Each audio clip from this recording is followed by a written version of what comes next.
बच्चों, आज हम कक्षा 7वीं विषय हिंदी पाठ 1 कुछ और भी दूं, जिसके कवि श्री रामावतार त्यागी जी हैं। इस कविता का संदर्भ, प्रसंग, व्याख्या आज मैं बताऊंगी। कविता कुछ इस प्रकार से है। मांझ दो तलवार लाओ न देरी, बांध दो कसकर कमर पर ढाल मेरी, भाल पर मल दो चरण की धूल थोड़ी, शीश पर आशीष की छाया घनेरी, स्वप्न अर्पित प्रश्न अर्पित आयु का छन छन समर्पित, चाहता हूँ देश की धरती तुझे कुछ और भी दूं। यह हो गया कविता। इस कविता में कुछ कठिन शब्दार्थ है जो मैं नीचे लिखी हूँ। मांझ, मांझ माने होता है मांझ दो माने होता है धार, धरना। ढाल, ढाल माने होता है वार, रोकने का अस्त्र। घनेरी, घनेरी माने होता है अधिक, घनी। स्वप्न, स्वप्न माने होता है कल्पना। प्रश्न, प्रश्न माने होता है जिज्ञासा। यह हो गया कुछ कठिन शब्दों का शब्दार्थ। अब है संदर्भ।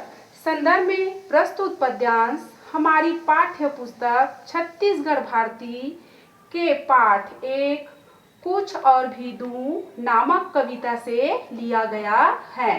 इसके कवि श्री रामावतार त्यागी जी हैं। यह हो गया संदर्भ। अब है प्रसंग।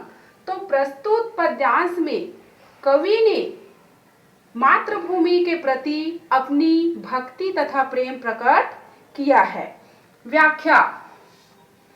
मांझ दो तलवार को लाओ न देरी, कवि कहते हैं कि हे मातृभूमि, जल्दी से मेरी तलवार पर धार करके दे दो। बांध दो कसकर कमर पर ढाल मेरी, और मेरी कमर पर कसकर ढाल को बांध दो। भाल पर मत दो चरण की धूल थोड़ी, मेरे मस्तक पर अपने पैरों की धूल से तिलक लगा दो। शीश पर आशीष की छाया घनेरी, और मेरे शीश पर अपने आशीर्वाद की छाया फैला दो, जिससे रणभूमि मेरी रक्षा हो। स्वप्न, स्वप्न अर्पित प्रश्न अर्पित आयु का छन छन समर्पित। हे मातृभूमि, मैं अपनी सारी कल्पनाएं और जिज्ञासाएं तुम पर न्यौछावर अर्थात समर्पित करता हूँ। चाहता हूँ देश की धरती तुझे कुछ और भी दूं। फिर भी मेरी यह कामना है कि इसके अलावा यदि मेरे पास कुछ और होता तो मैं उसे भी तुमको समर्पित या अर्पित करता। Thank you.